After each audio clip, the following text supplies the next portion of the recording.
guess? 4 ohms. Had these Pyle drivers since back in the early 90s, beginning of the 90s. I think had them for my car, 10-inch woofer. This is what I used for my bass for my house stereo, because my little 8-inch blew up. So I got a box that fit this, and I started using this instead. And I mentioned this in a video about some other speakers I worked on, some realistic Pro 7s, I think it was, that I had to fix this here because it quit working. And after all this time, it quit working again. And there's no fixing it this time. I have to actually replace the little wires, the stranded wires right here, with some new. So, and the thing is, it's not just this one, it's also this one. I used them until they both blew, or both had the same problem. They both need to have the little wires replaced in there. I'll get a close-up picture and show you what they look like, but you just looking at them, you can tell they're just so old and they're decayed. They're just falling apart. So hopefully we can replace those and get these things back and working again, because they sounded real good. They had a lot of nice bass for my home stereo. I don't need them for my car because I got different ones for my car, but this is the project that we're going to work on now. But the only bad thing about this is to get to the other end, we got to remove this. I didn't really want to ruin this, but I have no choice, I guess. I do want to, it doesn't work now. I do want to take a chance, try to heat this up and maybe try to remove it. But we're talking paper here, so, heating it up too much, what's going to happen to paper. And my guess is the next thing that's going to, if these do turn out, the next thing that's going to have to happen to these are the foam around the edges. Doubt it you'll be able to see that, but you can see the crack. They're starting to crack all the way around too, so push too much bass through those and these things are probably going to jump right out of there. And I like a lot of bass in my music, so they have to work right. So we'll use them until, if this repair works, we'll use them until these things pop out, and then we'll think about maybe replacing those. So I guess what I'm going to start with is, well, here, let me give you a show of what's happening right now with them. This music is YouTube free library music, so I shouldn't get in trouble for playing it.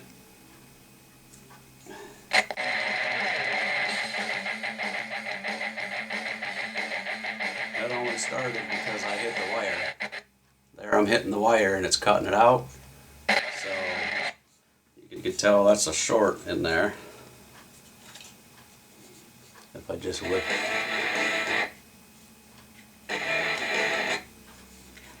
And I didn't get lucky and have it just be at the front here like I did before, and with the realistic the Pro 7 speakers. But so we're gonna have to replace the whole wire. We'll do both of them because I believe we got enough here. They're 6 inches long, and I think if we cut them in half, we'll be able to do this one and we'll be able to do the other one. So and hopefully that gets rid of short in there somewhere. Alright, I'm going to get to it. We'll see if it works.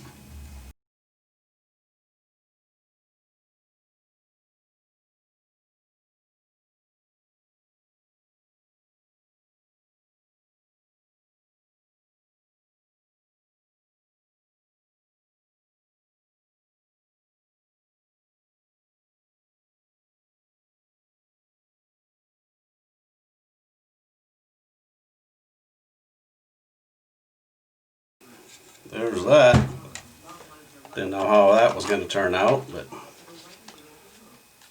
got it off.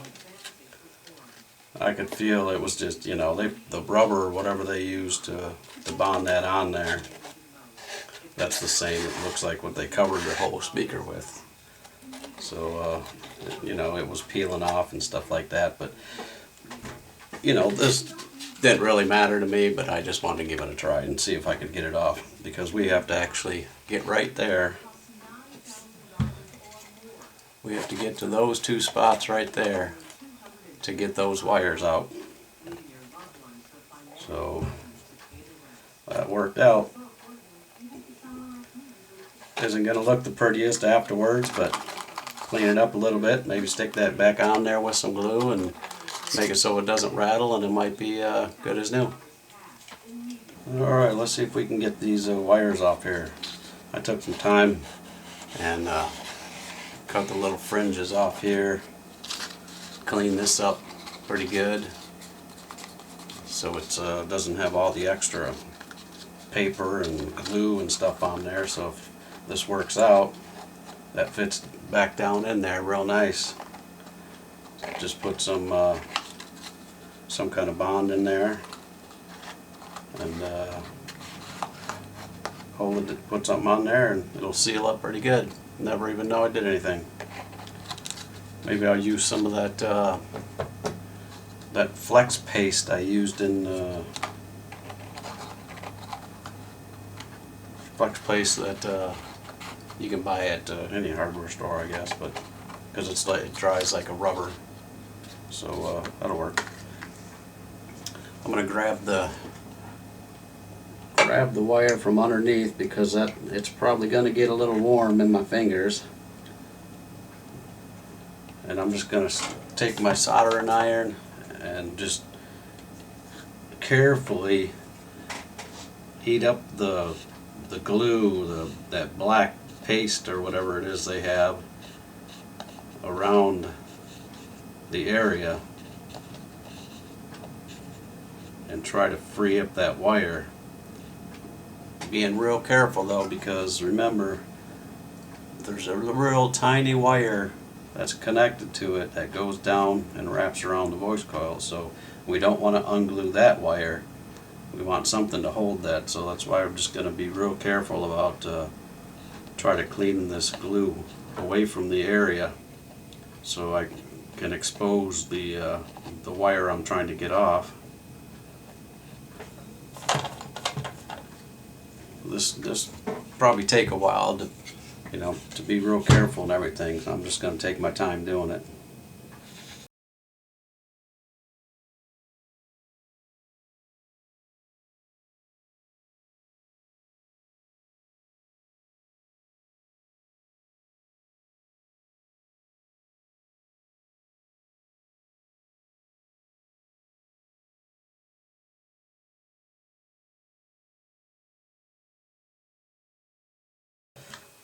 Alright,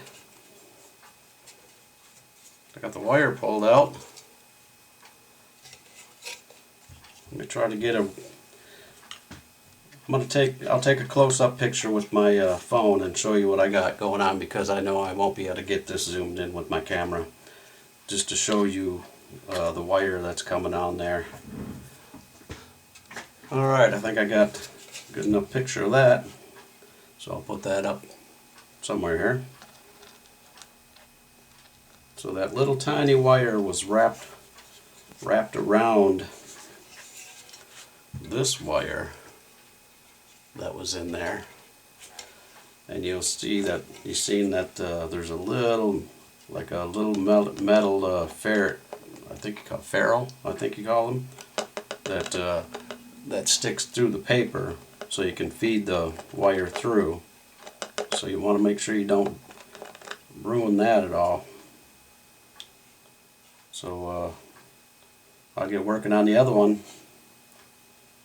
We'll see how it works. Do you see, I forgot to mention, I did put this blue paper down here. This is that painting tape, painter's tape, because I didn't want anything to get down in the voice coil, because we don't want this to be rubbing on anything when it's bouncing to the music. So it's a good idea to put that in there. And I did that before I started cleaning all this up and everything, because I didn't want anything to get down in there.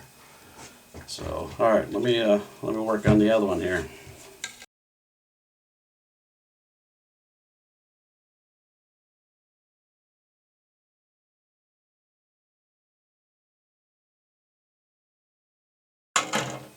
Alright, I got the other one out of there. Things look good so far. Well, that I can see from this far away without a magnifying glass. Get that junk out of the hole there, same as the other one. And I just have a wet sponge on the side here that I keep wiping my tip off. Keep it nice and clean, because you're getting that rubber cement or whatever it is on there. And so you've seen the wire sticking up on this one, so the wire is sticking up the same on that one. So there's nothing different about that one, so I won't zoom in or anything on there. Alright, now we can pull them out of this part here. I wanted to keep them in here just so I'd have something stable there. Get these out of here and get this all cleaned up.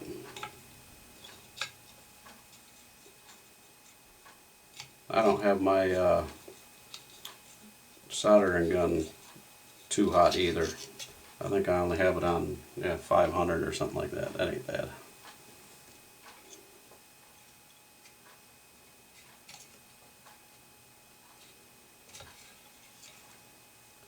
Out with the old. Clean it up a little bit and get it ready for the new.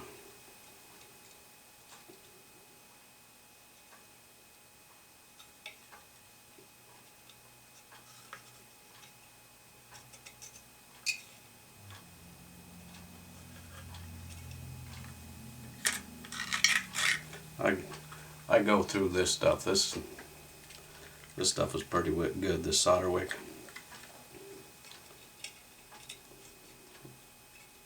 If you use it, you know what I'm talking about. It makes your job a lot easier. It's expensive though.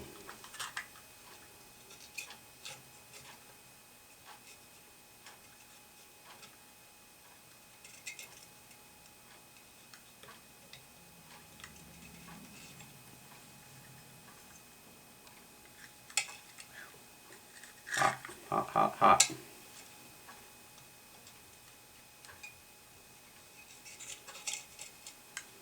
Alright, so I'll take a picture of these here, these wires that I just took out of there too, with my phone, and I'll paste them next to this so you can see it too, and you can see how old they are and wore out they are compared to the new ones.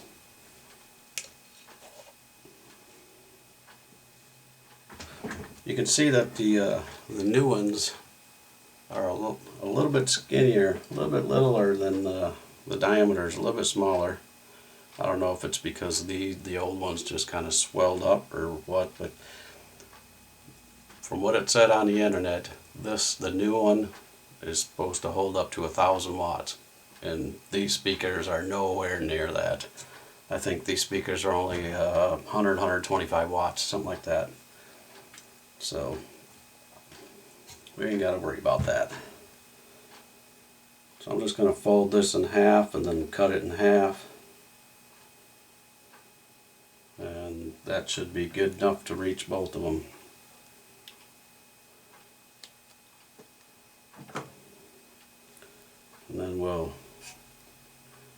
feed it through the hole down here. And we'll solder this first, and then we'll bring them up through the other side and solder it through there. Let's see if I can actually feed it through this way. That'll make it easier. Yeah. As long as I get the solder out of there, out of the hole, feed it down through here like this, and then it reaches out the back here. And once we stick it through the hole here, then we can cut off some extra, but we got to remember to leave extra in here for this diaphragm to move back and forth. We don't want it pulling on this or anything, so I'm going to get the wire wrapped around the new stuff. There's already that loop in there, so I'm hoping that I can maybe stick it through that loop.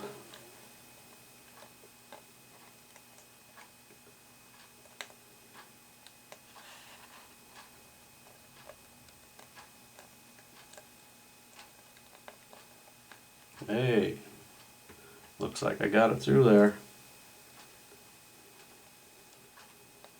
And I'm just going to put it through there a little bit, and then solder this kind of together, and then pull it down towards the hole and then solder it into the hole. That's the plan. Let's hope it works that way. And it doesn't matter if we leave a little bit more hanging out here, because this is going to be covered up anyway, and shouldn't hurt anything.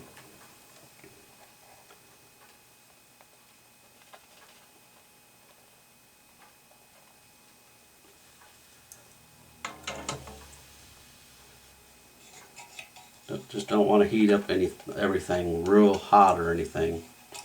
Looks like this stuff might have some, I don't know if it has some flux in it already, because it looked like it looked a little fluxy when I put the solder to it. So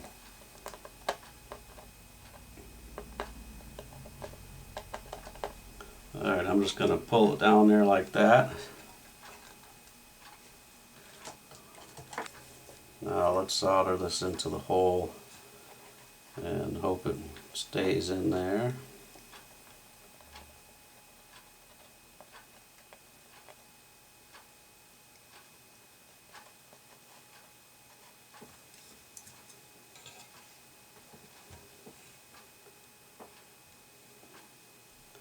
It started coming out of the loop a little bit.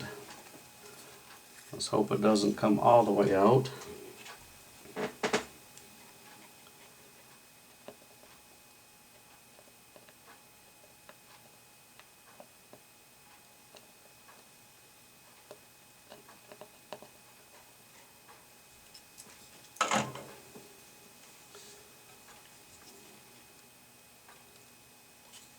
Alright, that looks pretty good. One down, one to go.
Alright,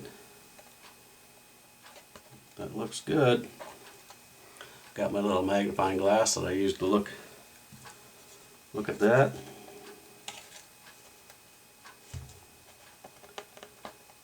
And then we can do what they did. We'll just put a blob of something over this to help hold it.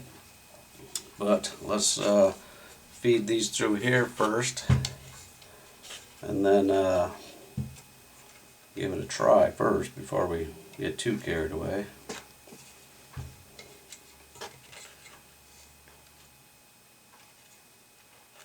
So if I was to pull these straight,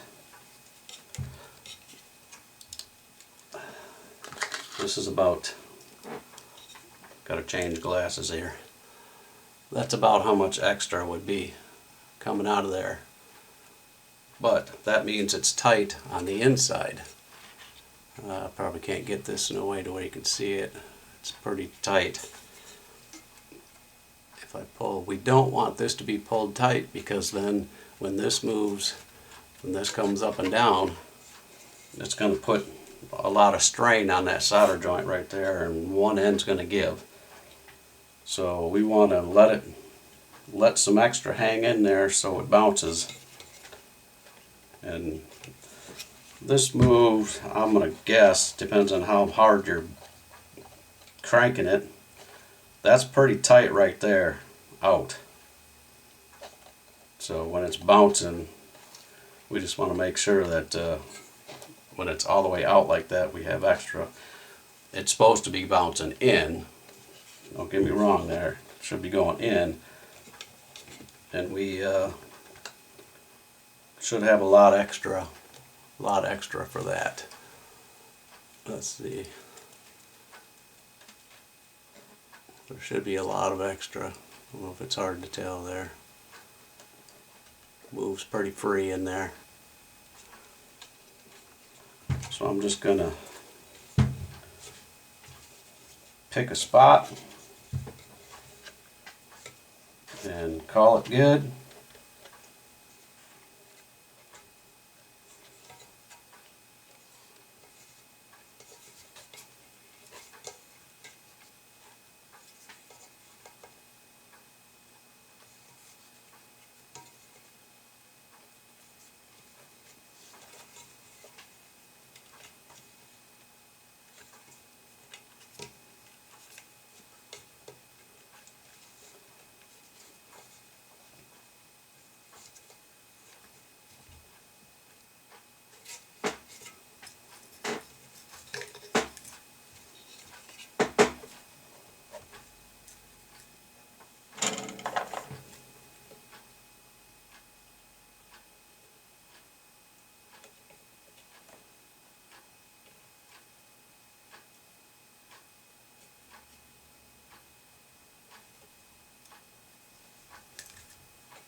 I don't want to hold the soldering iron on there too long, because the solder will wick up the line, this cable, and that's going to make it stiff, and we don't want it stiff.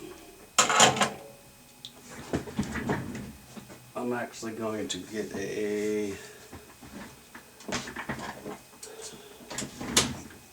just to hold this in to a certain point. I'm just going to clip this on there just to hold it. So I'm just clipping that on there just to hold it in place while I solder it, so it doesn't come out or go in.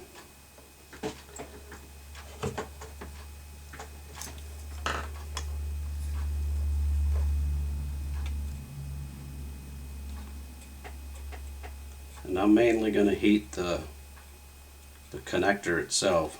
I'm just barely touching the new wire we're putting in there, because I don't want to, like I said, run that solder up that wire, because then that's going to make that wire stiff. And I'll show you on the first one, because I accidentally did a little bit too long.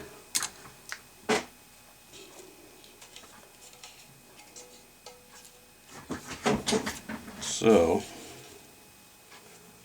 if I can show you on the first one.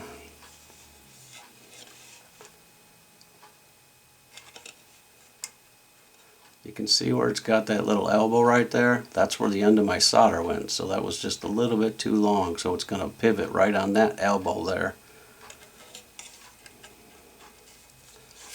I guess the other one is almost the same. You can kind of see the elbow there, or how far the solder wicked up on there. So you don't want to hold that on there too long. I'm just going to kind of bend these kind of the way they are from the factory.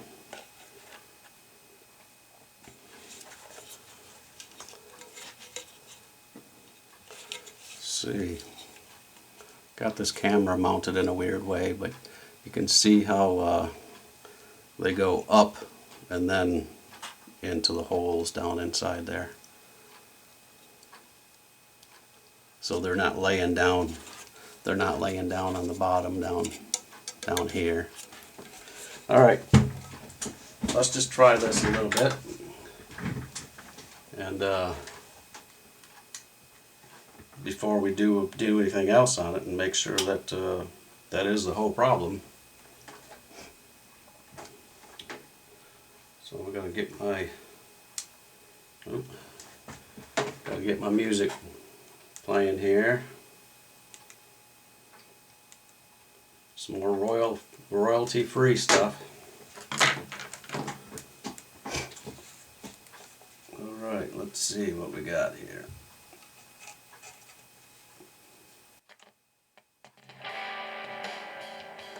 Hey, look at that.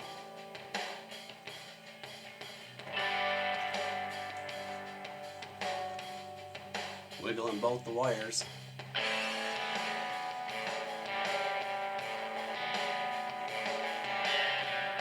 Looks good. Looks good. Looks like it's gonna work.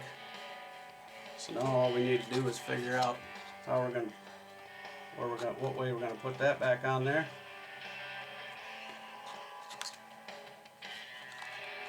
And that'll sit right down there again, and it'll look like we never even did anything to it.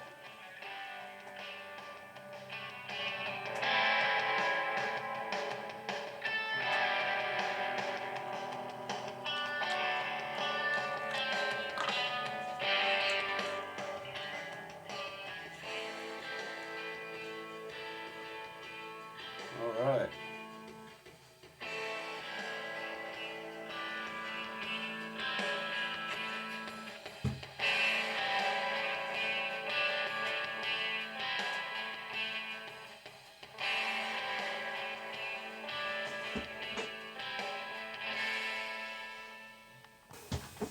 All right, let's see if we can put some of that goop on here. I'm going to use this right here. It's Flex Paste. I bought this at my local Menards. And I'm just going to put a little bit on here, and then I'll put a few dabs, or a little bit around the edge here, and put that on there. And we'll set that on there, and we'll let it dry for a day or two. I guess it depends on how much of this stuff you use, depends on how long it dries, but I think it says 48 hours maybe, something like that. But and this dries like rubber, so like that rubber stuff I peeled off there, this is almost the same thing. And if you're wondering, which it's going to be no big deal,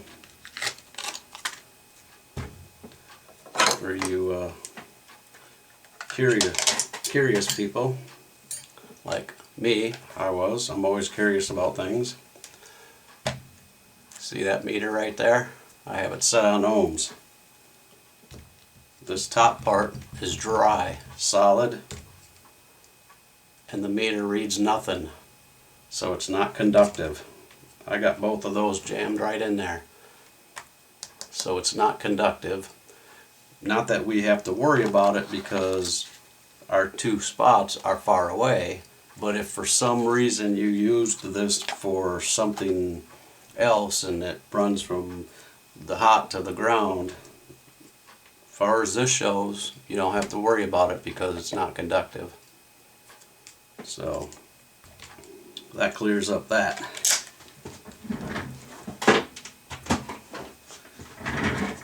So I have to pop this. Is when I bought this, there was a layer of this already dry, so you know this isn't something that you can have around forever and have it last forever. But the more I open it and close it, the thicker this top dried part gets. It's probably about an inch right now.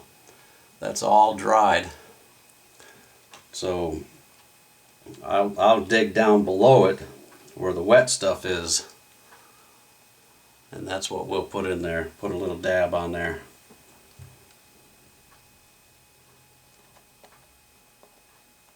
Just to have it hold like it was before, so nothing rattles if something comes loose or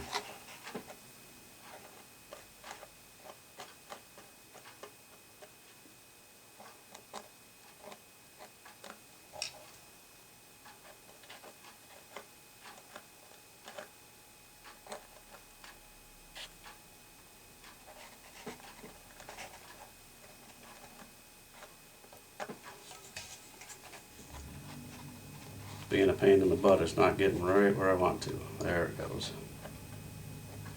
Alright. So that's covering that pretty good. You can see that's just all I did. Put it right over that. Good enough. We'll let it dry.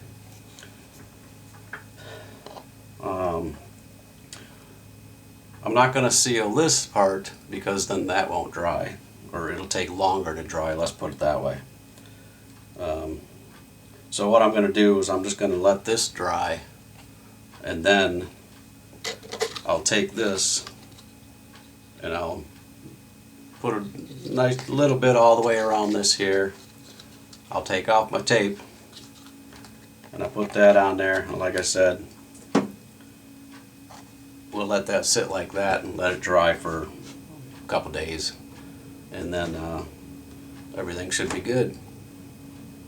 Alright, so that'll be this one, and I got another one to do.